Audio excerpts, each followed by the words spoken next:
Hi friends, আজকে আমি আপনাদের দুটো বিনা যত্নের গাছ দেখাবো। এটা হলো একটা মিলি গাছ, দেখুন কত ফুল ফুটে আছে, প্রচুর ফুল ফুটে আছে। তো এটা একটা ছোট টবে আছে, এই 6 ইঞ্চি টবের মধ্যে রয়েছে। আর এটা হলো একটা পেকোমা গাছ, দেখুন কত ফুল ফুটে আছে, অরেঞ্জ কালারের পেকোমা। তো এর আর একটা ভ্যারাইটি হয়, হ্যাঁ, হলুদ রঙের। তো এই গাছের যত্ন নেই বললেই চলে। মানে এই যে গাছের গোড়াটা শুকনো হলে তবেই জল দেবেন। আর বাজার চলতি যে মিশ্র সার পাওয়া যায়, সেই মিশ্র সার নিয়ে মাসে একবার এই টবের গা ঘেঁষে দিয়ে দিলেই হবে।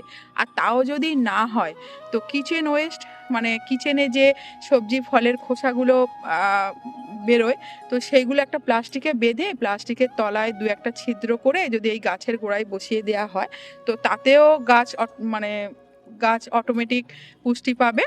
যে কালো জলটা, পচা জলটা বেরোবে তার থেকে। আর না হলে যদি আপনারা অন্য একটা পাত্রে করে কিচেন ওয়েস্টটা পচিয়ে সেই কালো জলটা, যে জলটা পাবেন কালো জল পচা, সেই জলটা নিয়ে ফ্রেশ জলের সাথে, কিছুটা ফ্রেশ জলের সাথে মিশিয়েও আপনারা এই গাছের গোড়াতে দিলে তাতেও হবে।